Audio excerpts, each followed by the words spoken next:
Right off the bat, I'm going to ask you the most important question in the world. What's your take on oatmeal raisin cookies? I don't think raisins belong. Oh, you're one of those. Because think about this. It was a grape. It was fine. It needed no modifications. And someone's like, let's turn this into a foreskin. Let's turn this grape into old man balls. And But you get raisins. your knowledge of male anatomy is shocking. But I mean, point taken that you are taking something that is like literally a symbol of vitality and turning it into a shriveled thing. But don't like do raisins actually taste bad to everyone except me? Because it seems like their raisins are having the food equivalent of the word moist 5 years ago, where everyone decided suddenly that they hate it. Like, is it just me? I've always felt that way. So I mean, I can't speak for others, but I know it's like it's often inserted into sweet foods that would have been totally fine without it. And it's just like a very blunt, like flavor to get hit with Because I when you're get the not. argument that if you're expecting a chocolate chip cookie and it turns out to be an oatmeal raisin, that's not fun.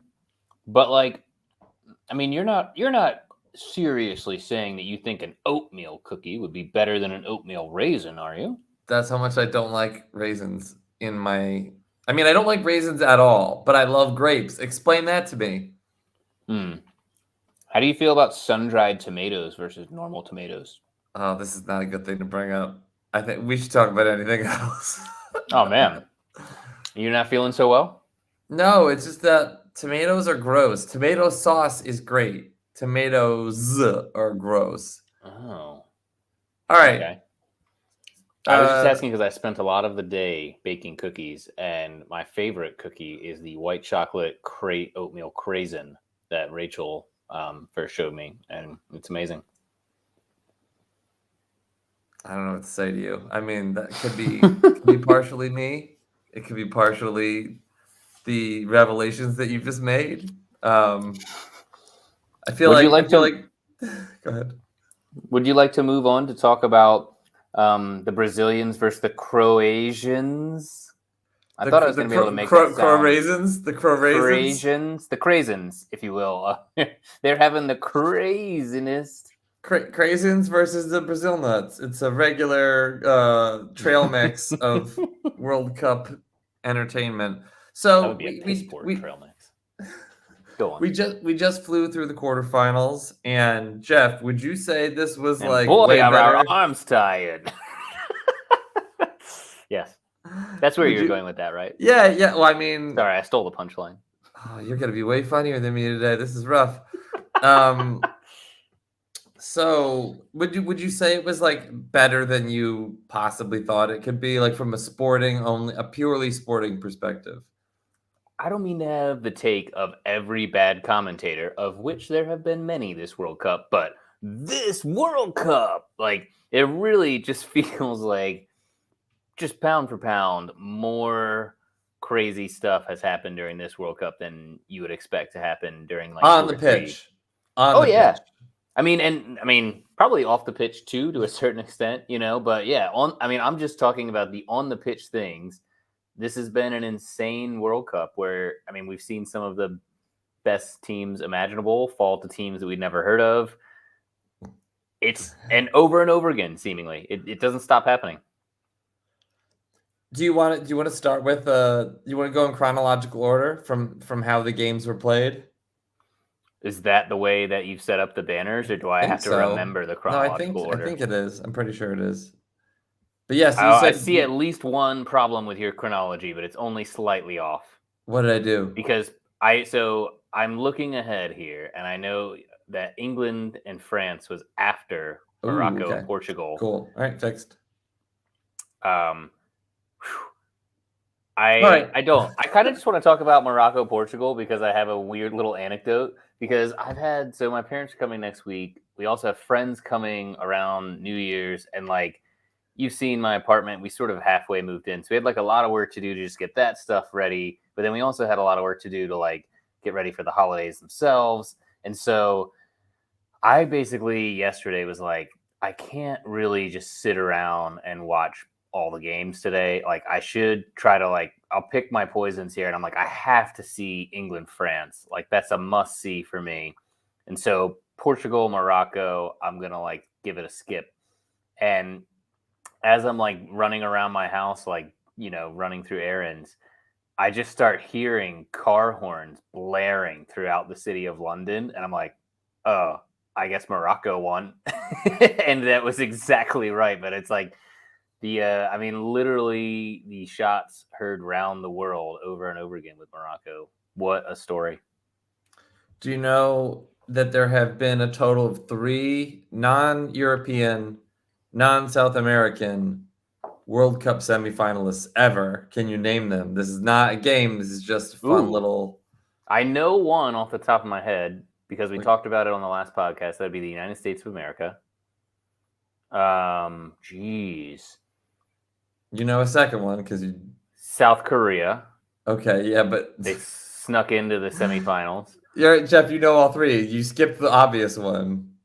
Oh, and then Morocco. Yeah. Yeah. Oh, that's. I'm glad you said that because I thought you meant 3 outside of Morocco. I know. I was gonna maybe guess Mexico because they hosted a World Cup and maybe they had a South Korea effect. But yeah. No, I stopped you. I stopped you from crashing into that. You tried to stop me, and then I said, "No, I really wanted to stop. I was trying to turn right." So that it was.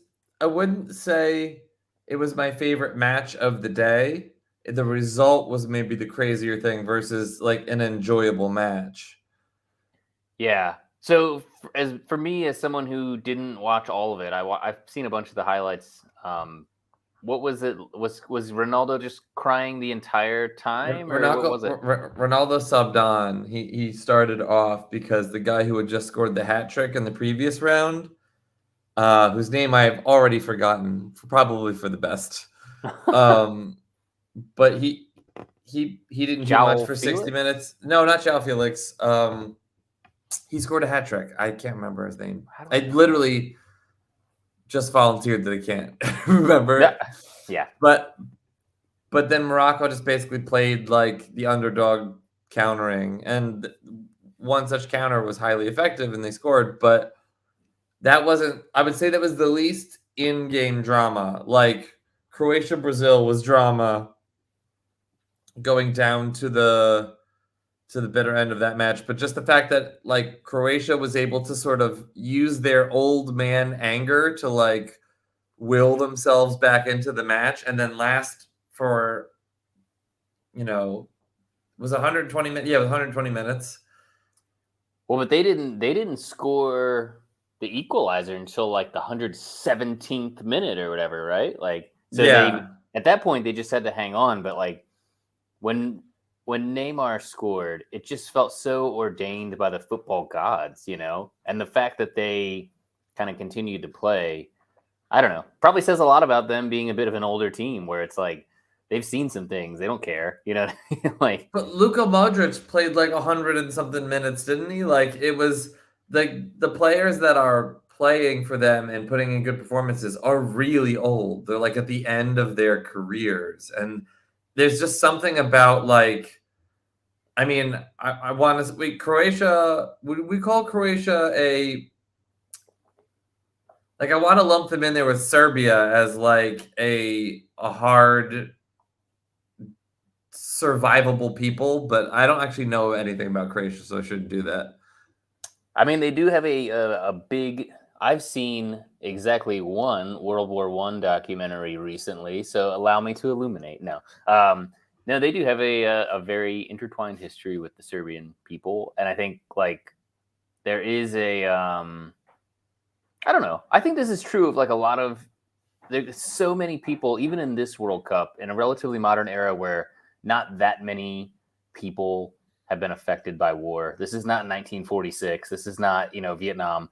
Like, there's sort of a disproportionate amount of players who've had their lives upended by various wars, be they Albanian, Croat, Serbs, whatever.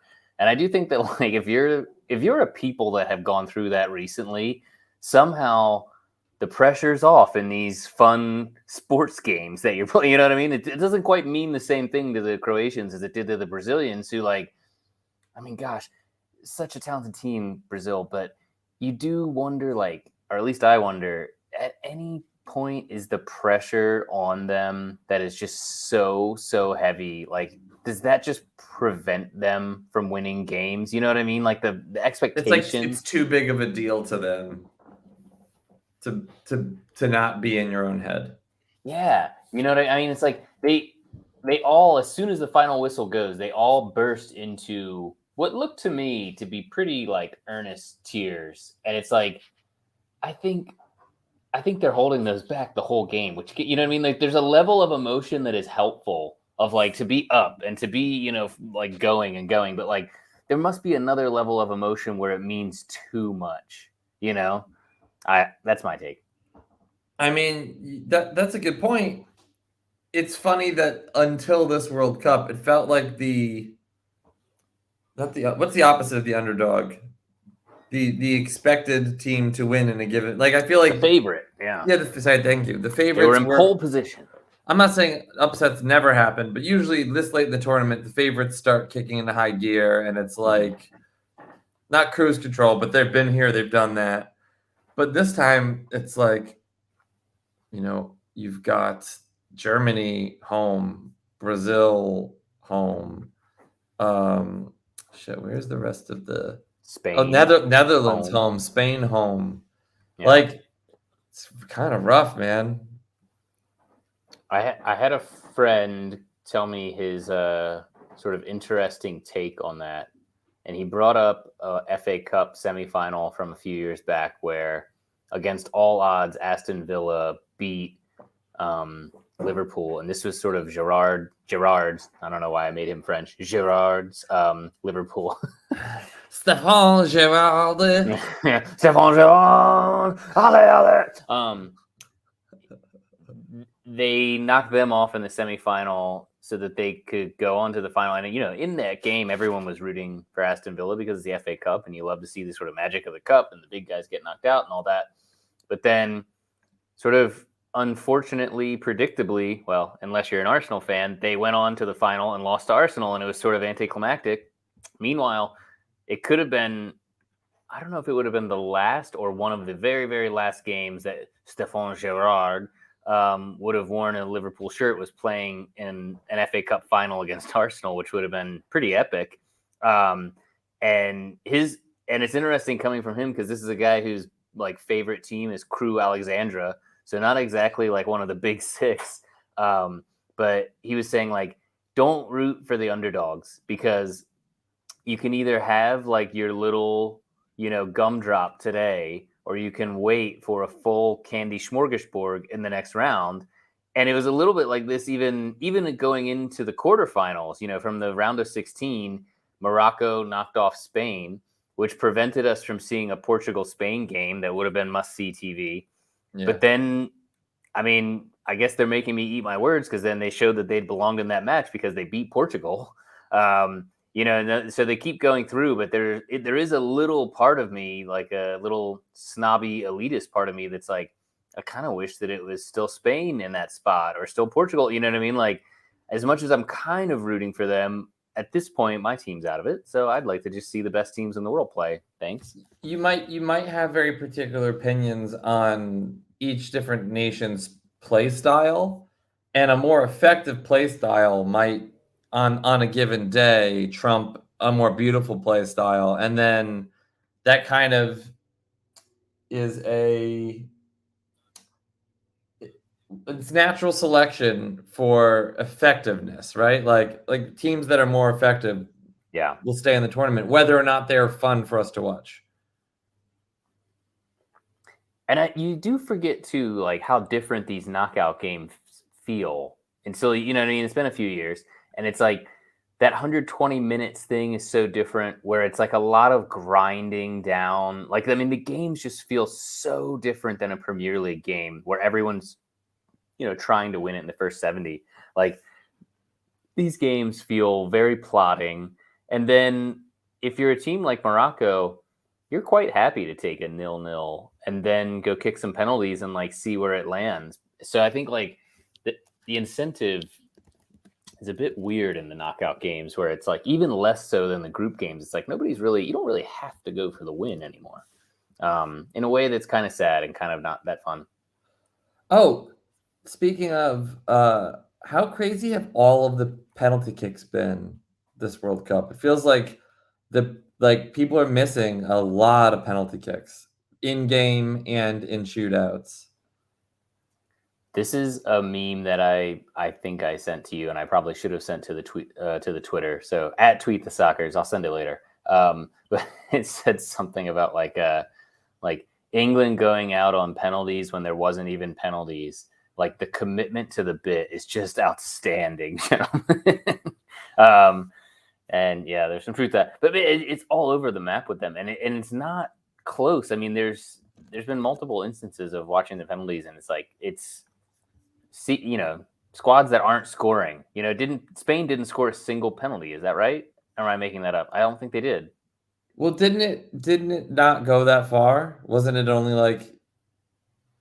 I guess it got to the 3 or the 4 or whatever. But even still, it's like, how many penalties in a row would you bet on Spain missing? You know what I mean? 0. I would bet on a nation like Spain converting everything, just due to like repetition and excellence. I don't know. I would think that they would never miss the penalty. Although that is one of the strange things about Spain, that they seem to never have a striker. Even when they've been very good, they've just been so good at playing midfield that they end up winning anyway. And it's like, and the thing that I really question about that, like you look at like Italy or, other teams that had sort of colonial fingers and toes elsewhere, or even just have like a big diaspora. And it's like they do a bit of recruiting. And I'm just so surprised that out of all of South and Central America, like they haven't been able to, you know what I mean? They kind of did it with Diego Costa, but it was like too late. But like, how have they not been able to saying steal? Dual nationals? How have they not been able to like basically find a player who more or less isn't Spanish, but is Spanish enough to play that position for them? Like, I don't know. I mean, why haven't we? Why haven't the United States? We have access to lots of countries. Like, lots of countries dual nationals. But first of all, we do avail of other countries' dual nationals all the time. And second of all, I think we are a way less attractive destination than Spain.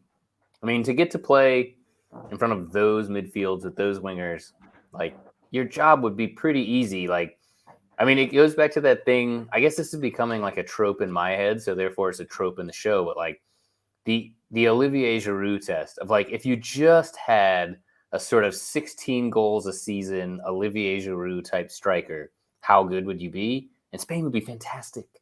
They would be so good with him. You know what I mean? Well, they were when they had, what's his face, the guy who went to MLS, David Villa. When Spain had David Villa, they were that. They win the World Cup when they had him? That was the time that they won. And they've only got one, right? Which is kind of wild. Right. By the way, we really stopped talking about Brazil, Croatia, but in the end, Brazil shocked, going home, or probably they already are home at this point, right? They're coming home, coming home. No, they went home. I did find sort of mildly bringing this back to the Premier League games that I think at least I am more interested in. I have a feeling both of us are slightly more interested in, but Gabriel Martinelli, who played a very, very minor role in this World Cup for the Brazilian team, apparently was like the first or one of the first people to leave the Brazilian camp and like get back on with it and get over to play with his club team, which I am pretty psyched about because I like that. I don't know. This has just been such a weird bookmark to put in the middle of the Premier League season. And I like that at least that little thing that he did makes me think, oh, he's ready to get back to it. If anything, he's hungry to play more minutes that he hasn't been playing. He's hungry to be a part of it. He's back on his like main quest, and this World Cup side quest is over. I think that the some of the upsets that have been caused in this tournament is going to mean there are certain star players that we had assumed would be playing deep in the tournament who are going to take like 4 or 5 days off and then rejoin their teams. Like that will impact the remaining fixtures in way. Like, I mean, that's what you're saying, right? That that is the surprise for you, is that Martinelli would have probably been at the tournament for another week and a half, 2 weeks. Yeah, for sure. Well, not only is that a surprise, but I was just sort of pleasantly surprised isn't the right word, but I was delighted to see that he didn't want to linger there. He didn't want to like go on a quick vacation with his family. He's like, all right, time to do Arsenal stuff. And I hope that he goes and does great Arsenal stuff now, you know? I mean, I will say this is so Arsenal-y, but lingering on Brazil, the fact that Gabriel Jesus managed to pick up a knee injury in a World Cup that he barely played in, you know, because he's out for 3 months. Yeah, and to me, when I hear that, I think maybe not back this season. You know what I mean? Because it's like it's a surgery, so 3 months. Like, does that mean 3 months until he's playing in training again? Does that mean you know what I mean? Like, I wouldn't be surprised if. You know, and then you get a weird situation where, like, okay, theoretically he can play, but he hasn't played for 4 months. Do you want to start him in the FA Cup final, or you know, do you want to put him in these like crucial late season games? Like, I don't know. Does that mean that Arsenal is gonna buy? I hope so. I mean, that's the rumors that are going around right now. And like, if I was trying to put any sort of silver lining on it for Arsenal, I would say that it'd be a neat time for them to recruit. And because I think otherwise, when they were playing really well earlier this season, it'd be hard to recruit someone that's really ready to be in the starting 11 because they'd be like, well, seems like you guys have already picked your starting 11. So why would I come here and be number 2? But now you can basically say to any striker very truthfully, like, look, you are going to walk into this team that is first in the Premier League. Like, do you want to do that? Like, it seems like a fun thing. The tough part is which striker. Yeah, great question. Strikers are like garage band drummers. You're like, if you find one, you hang on to it. You don't let it go. They're a little bit quiet and try to bang your girlfriend. Oh, sorry, that's not where you were going with that. They're different in that sense than garage band drummers. Are they? Some are quite loud. Like Zlatan would let you know. He's like, I am the Zlatan. I am Frenching your girlfriend after practice. She is not your girlfriend. She is all of ours Latin friend. 2, 3, 4. Oh, Zlatan, your rhythm.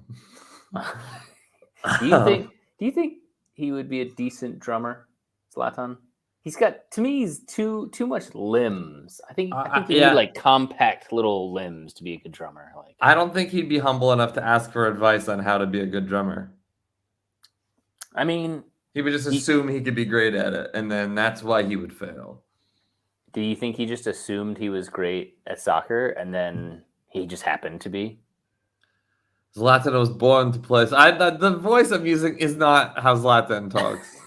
Who does talk like that? Is that a diehard thing? Or hey, it's Zlatan! Zlatan it in.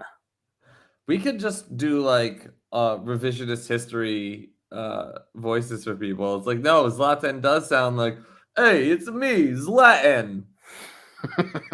Like a Brooklyn. I'm a Latino, huh? I'm Latino. Zlatinx. I'm Latinx, you know. I'm woke, but I'm still a gangster at heart. You know, what do you think? I got these teardrop tattoos, huh? All right. Well, this podcast was just redeemed by that, I think. Yeah, that was the good part. Do you want to jump through some of these other matches? Let's go. Yeah, let's go. Argentina, Netherlands. That was pretty far away from this time. So let me struggle through my middle-aged brain to remember what happened. Messi had a penalty, right? Yes. I know it. All right, so this is why it's great that we don't have the fixtures in front of us. We have to rely on long-term memory from days past. So I know it went down to Netherlands basically having like a cheeky down 2-0 comeback with, did you see that free kick? It was like the most dastardly free kick I think I've ever seen, especially in a major tournament. Like they like kind of rolled it in on the ground right alongside the Oh, wall. yes, yes, yes. It was so tricky. I don't know why they don't try stuff like that more. It seems like it would like have a pretty good chance of working. But yeah, I'm guessing nobody was lying on the ground to do that, like that's a great the free question. kick barricade. I'm looking now. Now I'm looking at the highlights to try to remember. But yeah, I think you're probably right. I won't look now. That'd be dumb. But yeah, I remember they had scored the second goal came after like it was like 10 minutes of stoppage time and they scored in the 11th minute of stoppage time, so it was already right on that line. When they did that, I do remember thinking it's one of those stupid things that is not actually true, but it feels true of like you just feel the momentum of the game and it really kind of felt like because Argentina's in a very similar position to Brazil, where we talked about where it's like they're just the Expectations. weight of expectations, especially when they have a great player like Messi on the team. It's like it just feels like every time they get in that position where they could see them fucking up, like they're even more than any other team, they're gonna be like, "Oh God, it's happening! Oh God, we're gonna fuck up now." Well, it's him especially because everyone keeps suggesting, "Oh, this might be his last World Cup." Like he knows where he's going to be playing his club football next year. Rumors of MLS persist. Mm, Um, it would be. I mean, it's almost seemed like for sure. Not to get ahead or not to jump back to Morocco, Portugal, but Ronaldo. That felt like he knows he's done. Like he's starting to get the message that he has done at least as an international footballer. yeah, Um, because he was only really kind of making sub appearances, and when he did, he was getting booed. And he's had like no impact in any football match this whole season. It's kind of crazy. yeah, He had impact for 10 minutes against Everton for United, and that's it. yeah. It's kind of wild.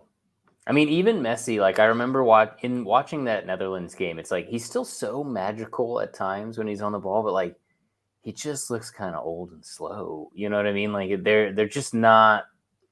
It's not a kind game to aging. It just really isn't.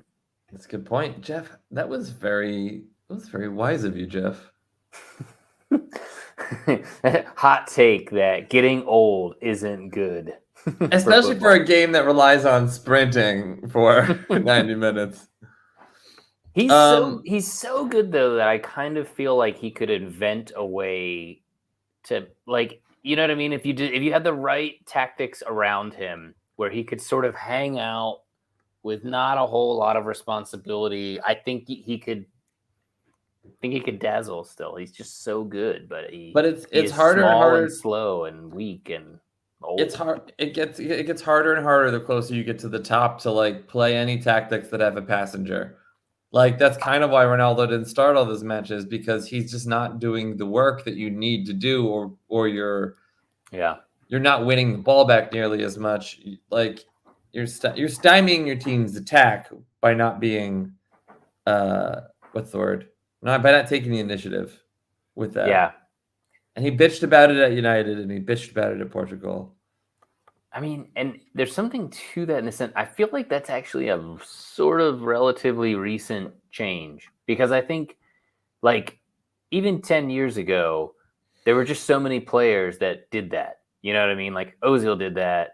Like, James Rodriguez did that. There's so many that, like, you could exist. Even, like, guys like Erickson, like, he's had to learn how to pull his weight in a different way and not just sort of hang out near the goal, or, like, not even near the goal, but, like, hang out one player behind near the Well, goal. Ericsson is at this point, he's a quarterback. Right. American football quarterback. He's to me, he's going into that mold of what Pirlo did, where it's like I can sit Where he back in becomes shit in America? the. No, that's in 2 years for him in particular. But like I think he is, he's just playing a bit deeper, but just so good at passing. And I think also it's just his footballing brain is something that could be, put in a jar and studied. You know what else is good at passing, Jeff? You, the buck, to I the was gonna, s- next topic. I was gonna say time. at passing us by. Isn't that the truth, man? This has been another episode of Meet the Psychics. Of Meet the, or maybe not Psychic. Meet the Psychos. Do you think we covered Portugal, Mexico? Yeah, Portugal scored the 1 goal. Or sorry, Mexico. Morocco scored the 1 goal. Portugal couldn't really generate anything substantial, which is crazy to like see like Bruno Fernandes and Bernardo Silva, players like that on the pitch. Neves, like legitimate players, like even with the best Portugal team we've seen in a long time. Yeah, like it's crazy that they couldn't. I mean, I guess that Morocco's just been working that hard, and they've got a lot of good legs in their team with like Ashraf Hakimi and. Is it Ziyech or Zaish? I've heard it pronounced like 5 different ways at this World Cup in particular. Like I've heard I had always kind of said it like Ziyech. I would guess Ziyech, but I would be fun. I would also imagine someone pronouncing it like Slavically, like Ziyech. That would be a bold choice too. I mean, granted, that's exactly the kind of impersonation choices we make on this podcast. Of like, what is he, Moroccan? I'll give him a Slavic accent with a tinge of Brooklyn. Well, it's funny because that's my Sean Connery, who is Scottish, pretending to be Spanish in the Highlander movie. Ramirez. Yeah, that's so funny. That's like a very specific impersonation, and I can just do that one name, but I nail it. So, I do one joke about Sean Connery where I say, "What time does Sean Connery arrive at Wimbledon?" When? 10-ish. Oh, nice. All right, Jeff. Before we go to the 4th of the 4 quarterfinals, can you read the title of the episode at the top of the page? I'm gonna read it in my head first to make sure I don't create a legal contract that I'll regret. I see England. I see France. I didn't see Brazilians dance.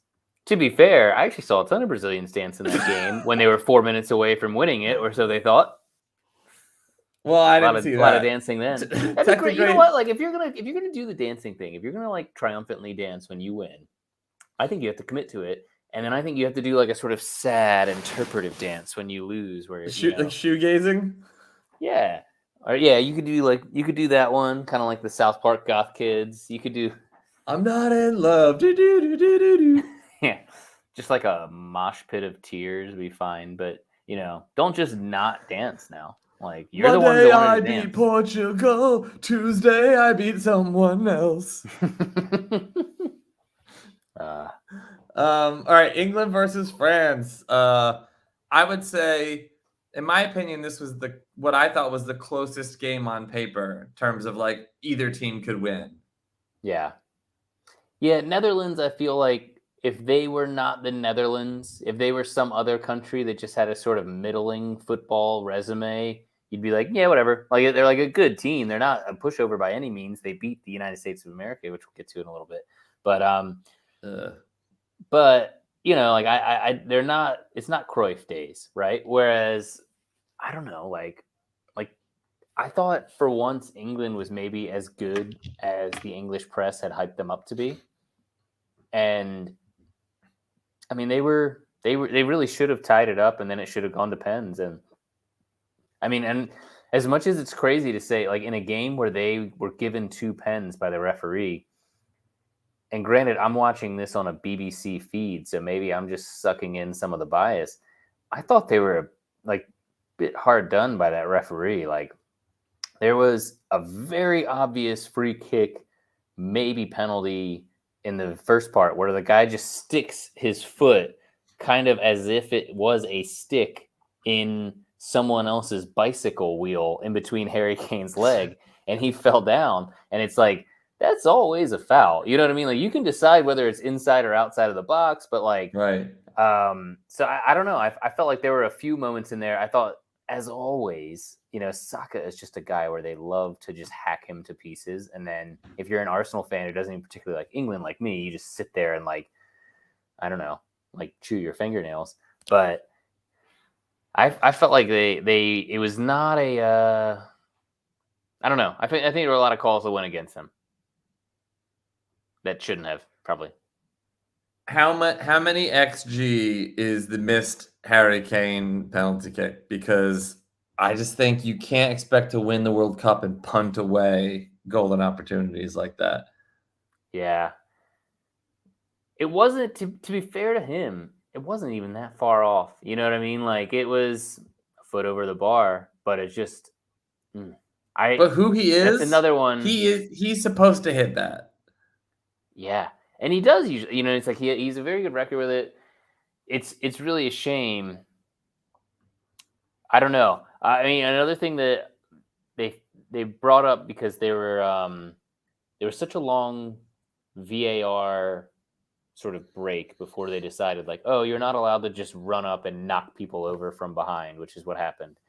And so, it's another, like, that's another small failing of the referee, where they get the thing right in the end, but to me, it was very obvious from the get-go of, like, it should have pointed to the spot. They should have been kicking right away. And it's like icing the kicker in American football, where it's like, you're just sitting around for another 5 minutes, like waiting, letting the nerves build, letting the crowd get in your ear. And it's like, if he had been able to take that right away, how much more likely is he to hit that? Probably. I don't know. Doesn't it? And not in that case, but doesn't it work both ways, where taking a long time also gives the goalkeeper plenty of time to double and triple guess what they're going to do? Yeah. I always feel like the goal kicker is in a position there where it's like... Wait, sorry, did I say goal kicker? I meant goalkeeper. I definitely said goal kicker and meant goalkeeper as well. But I think they're in a weird position where if they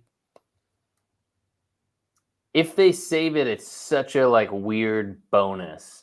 Where, like, for me, I think maybe that's just how my brain works in, like, a sports zone. Like, no, you're right. We're talking about it like he should have scored. So it's like, you're right. We're saying 80-90% chance it's the taker of the penalty is expected to deliver. Right. So for me, like, the pressure's completely off, where it's like, okay, like, your team has screwed you. Like, you are now going to have to, like, be the guy who gets scored on, but you're going to get scored on, and unless you are a hero. And it was funny because I think afterwards they all, like, ran over to yours, like, yeah, great job, man. It's like, yeah, good job, like, convincing him to kick it over the bar. Like, you didn't save it, but yeah, I in a weird way, for me as a goalkeeper, I would feel like I don't know, that would be like the least pressure. I'd feel so much more pressure on, like, a random corner kick where there's 5 people in my way and I need to somehow jump over all of them and punch a ball. That's a really difficult thing to do, and to be able to judge those things as they're happening in split seconds, and know when you should go and stay, and that strikes me as way harder than just diving left or right. When the match was over, I felt kind of bummed. I don't think I wasn't, like, necessarily an England fan. I think I just I don't want France to be repeat champions. I feel like that would be obnoxious. I mean, and you have to say now, out of the remaining teams, they're probably the favorites, huh? I mean, Argentina, probably. Yeah. That's an interesting... Man, I'm always segueing at the wrong time, but we could segue... That looks like the final. That looks like that could be the final. Which would be a great final, by the way. I mean, that's classic. But do we want to do, like, a misguided segue really quick to the game of the day? Oh wait, we didn't put it in the running order, did we? I did. It's in there at the very bottom. Oh well, before you do that, can we just do Okay. a quick Meet the Soccer Fantasy World Cup pool update? Because this will take 2 seconds. I just want to tell you, Jeff. Okay. Jeff, you are donkey punching the league of 4 of us. I was gonna say, I think at this point, who do you guys? I remember looking around and thinking that everybody else had weird teams to win that I don't even think are in it anymore, right? So our friend Harding, Everton fan Harding, friend of the pod. Yeah, well, all these are only friends of the pod that are that are included. But he had done pretty well in the group stage and just never bothered to enter his teams in for the knockout. Yeah. So he actually tough. He was in with a shout, but then didn't participate the second part. I've gotten decimated because I predicted that Brazil would be in the final beating England. So I'm done. Then our friend Chris Todashek, friend of the pod, he just edges me by 2 points. He predicted his champion was England, so he also kind of had his bracket busted. He had Brazil. England, Spain. He still has Argentina, but I think he does. But he didn't. He didn't pick them to win. So all he. Yeah. So he's done. He's not getting any more points, right? Right, and you had predicted France to win, and that is a possibility. But you predicted them to beat Brazil, so you could still end up getting the winner right, which is worth its weight in fictional gold. I remember vividly taking France and Brazil in and out of the winner spot there, and then it settling on France because I feel like France is a more solid team, whereas like on a given day, Brazil might be able to do more brilliant things, but like France is just going to come out and be like pretty damn good every game, you know? Whereas like Brazil's a bit up and down to me. Cut to the like sports documentary about how you managed to pick one half of the final right, and like we do like a Michael Jordan Bulls like 7-part. Oh my god, I would love to do like a really deadly serious documentary on how I did this. That would be so funny. We just talk to people that know you and just try to get inside your head. Just me like Jordan, like, and I took that professionally because I'm a professional, actually, unlike Jordan, fucking chump. He took it personally because he's a stupid person. Yeah, I don't even view myself as a person, more a god. I compare myself to as me, Jesus, Kanye West, and that's it, basically. I'm kind of like a professional god, like better than the real one. You like how even my impersonation of myself, I'm doing the wrong accent? This is not Meet the Accents, Jeff. If it was, we'd be off the air already. Yeah. All right. You wanted to talk about this particular match that we missed. We did not do an update last week. We were too sad. We were busy. And United States of America versus Netherlands, as you probably got from our Argentina versus Netherlands recap. USA lost that one in a heartbreaker 3-1, Jeff. Where were you? How were you? Why were you? Take us back to the moment. I'm glad I've only watched one USA game from this World Cup in the pub, and I guess I won't watch any more because we're not going to play anymore. But I was just kind of chilling at home, like we were watching with the kids, and I'm kind of glad that I was doing that rather than like, because like nothing's worse than like being out. And now you have to like slog home and it still is going to be the same crappy outcome. You know what I mean? Like your slog home, no matter how well you plan your subway bus route, is not going to change the outcome of the game.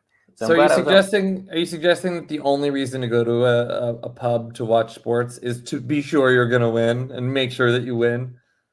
I am suggesting that the last 20 minutes of losing in a pub is not fun at all. But to be fair, like that's actually probably my favorite atmosphere to watch a game in, even more than in the stadium, is like in like a pub with a good atmosphere. But it's funny, I mean, not often do you have that good atmosphere in a pub, so maybe I'm picking and choosing. But yeah, I like a pub that's packed to the rafters, really into the game. Can't beat that. Forgive me for being the homer with this reference, but when we were at that second half of United versus Spurs, oh yeah, because we couldn't find a bar for the first, like it was miserable, but the last 15 minutes of what the fuck, I don't think I felt those stakes in a bar here, even when surrounded by like the right fans. Really? But, like it's never felt like someone could like smash a glass over someone else's head or flip a table over from the tension in the room and not knowing who's rooting for who. And that was interesting because we were in somewhat neutral gang territory, like in London, so theoretically Tottenham, but like pretty far away from Tottenham. And as we all know, London is red. So, there were like some Tottenham fans around, But then also like United is a club that is followed all over the country. So there's like a bunch of United fans around as well. And That's what I thought you meant by London is red. That London is all United fans. It's probably unfortunately true in a way that I don't want to dig into, but no. But yeah, no, I get what you're saying. Like, it's especially dicey there. It's funny though. I've had that like watching soccer games in pubs at 7:00 in the morning in Arlington, Virginia. Like some of the like craziest, tensest atmospheres I've ever been a part of. Like I remember vividly watching a North London derby, and kicked off at 7 a.m. So I left like the family house, went to the game, and then when the game's going to be over around 9ish, and then at like 10 I was supposed to meet them for brunch. And so I get to the pub, and I was kind of thinking like, oh, like I don't think I'd ever been to a pub showing of a game at like 7 a.m. at that point. And so I was like, oh, like what do you do? Like, are they even serving beer? Like, and so I went in like thinking I would drink coffee, but then everyone was on the beer. So I was like, all right, well, I'll have a beer too. So I did. And then like the guys next to me are like hammered by 7:30. And there was like a clear breakdown within the pub. There was like a corner for Spurs fans because the pub was red, but it was, there's like, they're pushed over there. And then somehow like, I didn't realize it, but I like got there early because I wanted to have a seat. And so I have a seat at the bar right in front of the TV, but it's right on like the dividing line between the Spurs fans and the Arsenal fans. And like, it's a bit testy. But I mean, the place was packed, and it was like, people were going nuts. Still 7:30 in the morning, which makes it that much more absurd. But then the guy next to me was like, hey, if it pops off with them, are you coming outside with us? And I was like, wait, what? And then I was like, oh, you mean like to fight? And I was like, but I have a brunch reservation. Like, I can't fight this morning. So I didn't. Hey, mate, brunch or punch? Which sounds better? Like, definitely brunch, like by a million miles. Like, have you seen the biscuits at the place? There's a deal on bottomless fists. Gonna turn you into me Bloody Mary.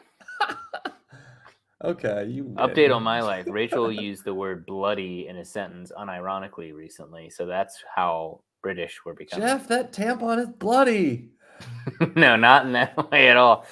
That would have been acceptable, but she said couldn't. Actually, she was discussing. Do you like your steak bloody? She was discussing the night that we went out for Indian food at Dishoom, and she said, she's like, yeah, it was so loud in there, I couldn't hear a bloody thing. And I was like, what? And she was like, what? I think it was so rainy out I couldn't hear a bloody thing. That too. That's what relitigate it for the pod. Dude, it's snowing in London right now. Isn't that crazy? Oh, you're ready? You're about to enter Dickens time, right? It's going to be very Dickensian. Although supposedly when he wrote Christmas Carol was like the 10 coldest winters on London record in a row. And so like he had this very like this whole image of Christmas that he painted that is now like everyone's image of Christmas was basically just like a weather anomaly, and London isn't usually like that. Like usually it's just rainy and like, I don't know, 2 degrees above freezing at all times. Kind of like a shit San Francisco climate. Shit San Francisco. You're just a shit San Francisco. Yeah. I'm sorry. I feel like you just disappeared, and I was suddenly confronted with Michael the Archangel singing the Lord's tones to me. I have a proposition for you, Schuyler. $500, and I'll do it. I'm going to have to talk you down from that. But I'm going to switch to United are broke as a thing. Okay. I want you to start telling me about that. I'm going to go grab a beer and come back. So I'm not telling you at all. I'm gonna be listening as hard as I can. But I want you to run. I want you to sprint. Yes. Sprint. All right. So what Jeff doesn't know is that I'm not gonna do shit. If anything, you know what? This is Schuyler time. So what am I gotta do today? I think we could go running in a little bit. It's been raining. And we're done. And what did I miss? I can't believe that so succinctly expressed why United are broke. And I really can't go into it anymore without repeating myself. Okay. Well, you don't have to then. No, Jeff. The Glazers did not take out their normal Grand Theft Football Club deposit because there isn't any money. Oh wow. Like they've officially. This One of is the those good reason news, that. bad news But situations. this is the reason that they're selling now is because they have officially drained us of $1 billion in interest alone. Wow. So think of any other club and just take away $1 billion. See how they do. Wow. It's a testament to how good we were before the Glazers. That's 10 Pogbas, or probably like 20 good players. It's 20 Martinez's. Or better spent even more. But that's just interest. That's not even player. That's not the money that we did spend. That was our own money. But yeah, so they're looking to sell because they need $1 billion to redo the stadium. They need money for Carrington. The squad's still a few $100 million short of competing. Like there's not going to be any more money, so they're trying to just get a lump sum now, which it sucks. Have they thought about calling J.G. Wentworth? There's an advertisement that I see on late at night on television where you can get a lump sum now. They have a song. Cut to United's New Jersey sponsor is J.G. Wentworth. That'd be amazing. We'd have a really weird commercial to kick it all off. Like Alexis Sanchez comes out and sits at a piano bench and starts playing. I have a structured settlement and I need cash. No. Alexis Sanchez. And that's it. It's just Glazers like repair, Glazers replace. That would actually make sense because a glazer is someone who makes glass. Go on. All the money that we spent in the summer apparently just got put on the company credit card. Wow. Technically, with the interest that it will cost, it will be over $300 million that was spent in the summer by them just saying the club in the future is spending that. So like, they're so financially irresponsible. Like they're such shitty fucking owners. That's an interesting point. Well, man, didn't even mean, no pun intended there, but like interest rates in general are going way up, and pretty much the entire time that the Glazers have owned the club, they could always sort of borrow for free, but now that you definitely can't. And so, I mean, you wonder how much that is. There's like this, it seems to be a selling season right now among big sports teams. The dollar and the pound conversion rate also makes them want to, if they're going to get their money out and turn it to dollars, they'll get the most dollars doing it now. Yeah. And so the rumor is that could be done by springtime, like before the end of the season. Wow. Who are the alleged suitors? It's after an initial sort of frenzy in information, and then the same sort of thing happening at Liverpool. Everything that I've read has just been like conjecture, because like I don't think people will really be leaking this stuff until it's pretty much done. Yeah. And I mean, I feel like it's been going on. They're doing it to make it less likely, so yeah. Yeah, or some sort of like attempt at shifting leverage. But like the suggestion is that this isn't like they just started the process yesterday. It's like this has been going on for a while in like small rooms.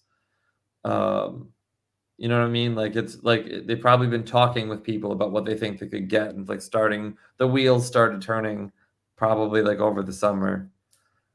And the spending was really just in an effort to keep the club's performance up high enough so that they could get maximum sale price. Mm-hmm.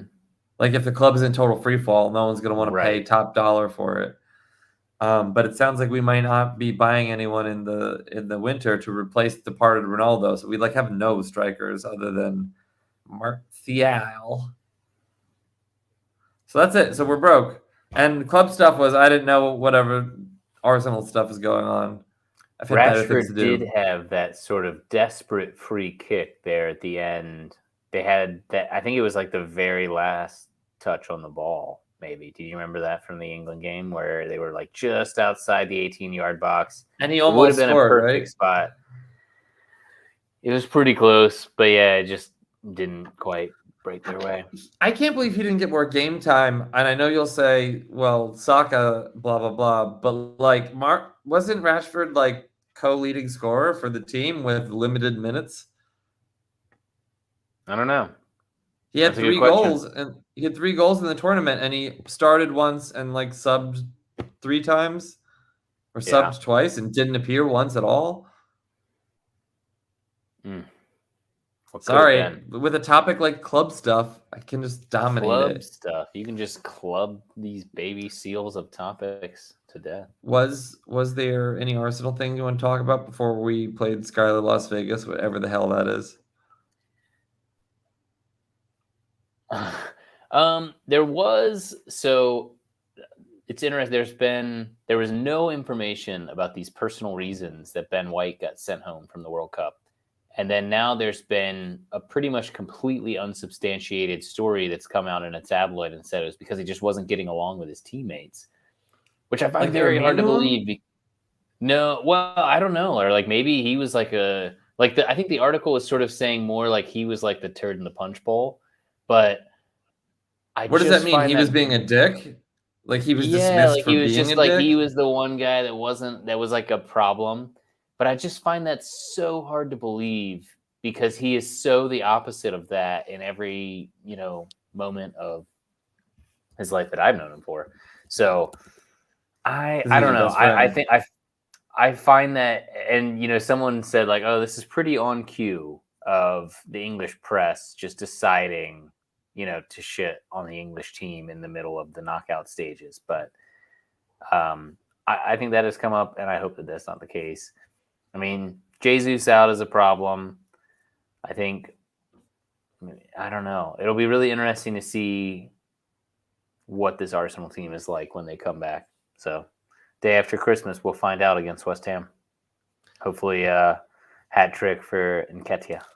Doesn't it feel like it's both not that long away from like a relativity to Christmas perspective, but like I just watched 2 United friendlies in the last few days because they've been in Spain, but it's been like the C team because like 15 United players were at the World Cup, and therefore it's just the remainder of like your Scott McTominays Yeah. and then a bunch of youth kids. And they lost to both Spanish teams because it was like their first team.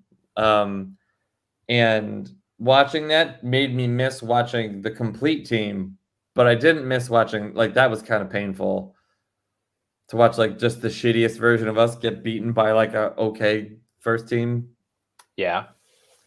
We just played Lyon, and that maybe that's another. I'm glad you said that because it sort of reminded me of an Arsenal point. But we did have a bit of a nice game against Lyon, and there were a bunch of players who've been like we really haven't rotated the squad much this year. So there's all these guys that are right on the fringes where they're sort of like number 13 or number 14 on the team sheet, but Well, they like never get in. Tierney. Yeah, like Tierney. The guy I was thinking about in particular was Vieira, who is like he dominated the Portuguese league last year. Probably like would have been on the fringes of the Portuguese team if he had stayed there. Probably would have been in the Portuguese team if he had stayed there, but he just hasn't played for us that much this year. But when he has, it's been very up and down. He's had a few great moments and some ones where he hasn't looked great. But he had like a really, really nice goal, and I think he has a lot of quality. If he can figure out how to be a tiny person in the Premier League, I think that he'll make it work. But I don't know. There's a little hope for me that like maybe this time away from some of the superstars at Arsenal gives the other guys the memory that they're actually pretty damn good. That's why they're there, and maybe they put that to use. You are always so optimistic, and I'm always so like coffins half full. Your coffin's 3/4 full at least. Is that a fat joke? All right, Jeff. Yeah. How What many is cameras did you eat? I mean, they say they had 10 pounds, but Jesus. That was a Moroccan impersonation. that was like Watto from the Star Wars prequel. Hey, Anakin, you do pod racing? Yeah. Anyway. Dun, dun, dun, dun, dun, dun, dun, dun, dun, dun, dun, dun, dun, dun, Schuyler, Las Vegas. Schuyler, Las Vegas. Okay. Yeah, honey, I'm gonna give me an old fashioned. You want anything while we're at this craps table? All right. First of No. all, first question for whether this game will even work, even the tiniest bit, Hit is me. do you know how odds work? Like, can you talk to me about odds at all? Because this is going to be a game where I ask you some questions about where it's basically sort of you versus the gambling handicappers in Vegas, where I want to see if you can This sort of is read not their gonna go mind. well. This is an assassination. This will be a 0-point excursion for me. Well, because I don't even know if these points, because you were asking me about the point system. I'm not sure that this game makes any sense to compare to other games in terms of points.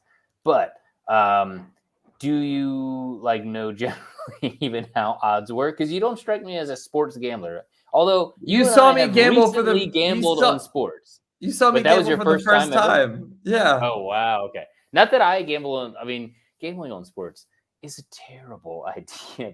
I mean, you can't win. Like it's so stacked against you. But I feel like every other person with a sports podcast is like a just vaguely veiled gambling addict. And so Mhm. that is one thing that sort of separates our podcast from them and makes us better than them in every way. We've been Um, sponsored by Bet5. We just wanted to use this moment to talk to you about Bet5.com. Bet5.com has all of that would be a funny time to like almost forget to launch into our first ad read. That would be pretty funny. There is like if there's ever going to be like automated ads put against this podcast, guaranteed it's going to be bet 5, 6, 7, 8. Like they'll all be there. But yeah, And MeUndies.com. That's not what they sound like. I wish that our podcast was successful enough where they had sent me a pair of MeUndies because I am like very interested to try. Jeff, But I'm gonna buy you a pair of MeUndies right now on the air. This uh, has never happened before in podcast history that someone without a sponsorship has spent retail MSRP to buy their product. This is what I'm willing to do for you because you wow. are your friend. Some would say you're a colleague. Some would say that. That I always thought you were going to say that no one in the history of podcasts has ever bought a pair of MeUndies before because I'm not even sure if they're But around anymore. live. No, they definitely are. I get them every month. Do you? Yeah, I do. Oh, really? Are I'm they good? guessing. Yeah, I'm guessing you're gonna want a trunk. Do you want something plain colored, or do you want something more like designy? Oh, either way is fine. I have no real preference. All right. Well, all right. Keep talking about your Um, odds. so would you care to wager a bet? No. Would you care to guess what Morocco's odds were before this World Cup of winning the World Cup? What is the unit of measurement? So, all right. So that's why I was asking because it's like, will you even know like what thing we're talking about? So if like when you're betting an underdog, then you get paid. Like if I bet $100, I'm gonna get more than $100 if that bet comes in, right? And so, like that is how it's structured. Where if you bet $100, how much more than 100 do you get back? And would Is there some you sort of error? Do I have so to get it basically exactly so right? let's say that if you were trying to uh if you're trying to guess or if you were trying to like quote it, you would say like plus 1,000 means that if you bet 100, you get back 1,100 if that particular underdog wins that bet. So if you had to hazard a guess what betting on Morocco to win the entire World Cup was before the World Cup, what would you guess It's they hard because were? I don't know the range. I don't know what would be an insane number of plus or minus to say. Like it's kind of like just like a floaty number that has no context to me. I'm sorry. I don't think this game's gonna work. You're not gonna play this game, huh? I just don't. I think I'll just say a random number, and you'll be like, "No, 711." Like I think you should just try, and you should just commit to the bit. plus As in 800. Plus 800. Oh, you idiot! No, just kidding. No, they were plus 25,000. So if you had bet $100 on Morocco to win the World Cup before the World Cup began, you would theoretically be 2 games away from a $25,000 payoff on that $100 bet. Now, if you'd like to keep playing this game that you've already told me multiple times you don't want to keep playing, Schuyler, Las Vegas. I feel like I'm being Rochambeau'd in the podcast competition bracket. Being totally Rochambeau'd here. Now you know I'm weak. Now you're seeing weakness. You're seeing me bleed. I can just smell the blood. Bloody, bloody lovely. So Morocco to win the World Cup now, as they've already played their way into the semis. It must have shrank because now they're. So now, obviously, you would make much, much less, but they're still underdogs. Plus 800. Very good guess. They're plus 850 at Fox Bet, which is kind of amazing that Fox Sports has a gambling apparatus attached to it. I'm just realizing that now as I look at the odds. So I was never wrong. I just wasn't thinking of the right time frame.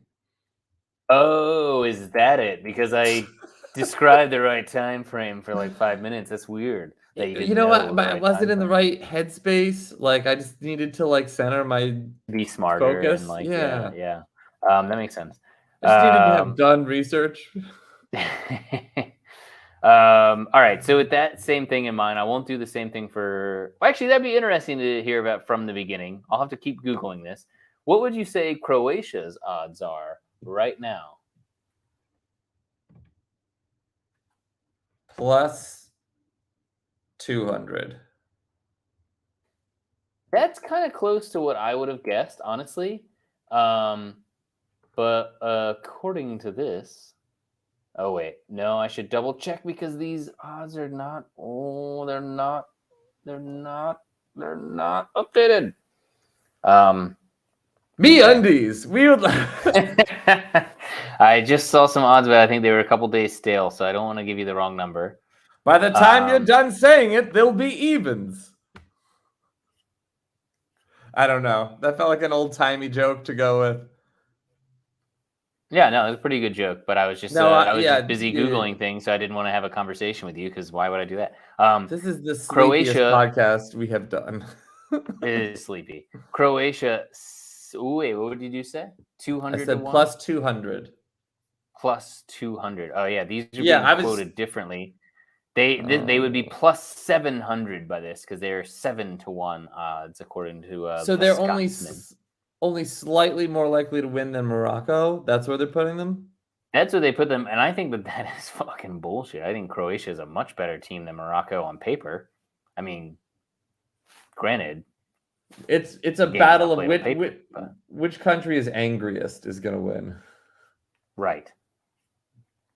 So moving up to the second finalist, there's a little hint for you.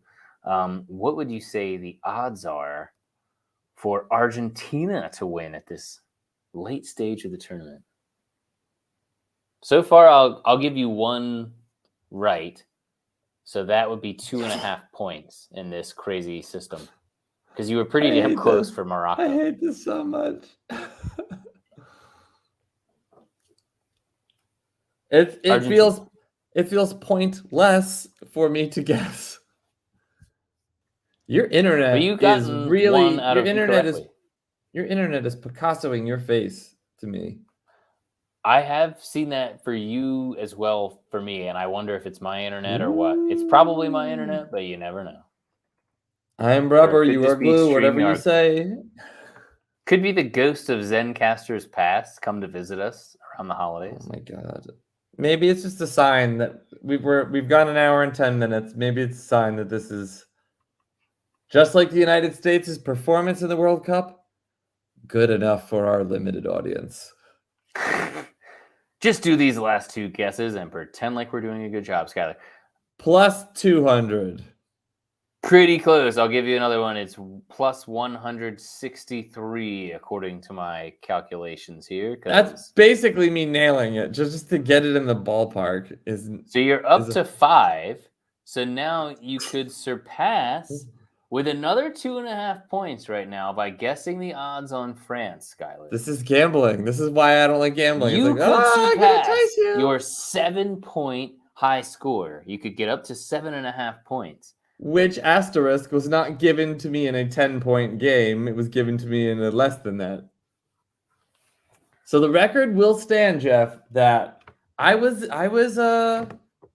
whoever that chess player guy was from a few months ago. I'm him. I'm the one with the butt plug? Kasparov, the Norwegian dude who's like, I'm really good, and this other guy was cheating. Oh, I see. So you're saying I'm the guy with the butt plug. You're the guy. Yeah, you're the guy with the Morse code butt vibrator. What an innovation. Listen, who says he wasn't willing to suffer for his sport? Who says he wasn't willing to pleasure for his sport? All right, Jeff. France. There got to be minus because they're expected to win minus 100. That is incorrect, Schuyler. So you've flown so close. Shit. They are even odds, which would be expressed as plus 100, I believe, on the money line. But they are 1-to-1 odds of winning out of, which is interesting considering there are 4 teams left. So I think for me, they are. I would not, even though I've picked them in our pool, I would not bet them at that. That's a crazy line. I was just talking with someone about. I don't understand why you would pick an overwhelming favorite to win. It feels like you just are more likely to lose money and not likely to gain anything. I mean, unless they win, I don't know. But if they win, aren't you getting like just your bet back? Yeah, but like I think and why do it? Is a chance to have your money returned to you. Of like, let's say that the market is treating it like they ought to win 80% of the time, but you know that they're going to win 99% of the time. That's a good bet. So you should do it. Say goodnight, Kevin. Good night, Kevin.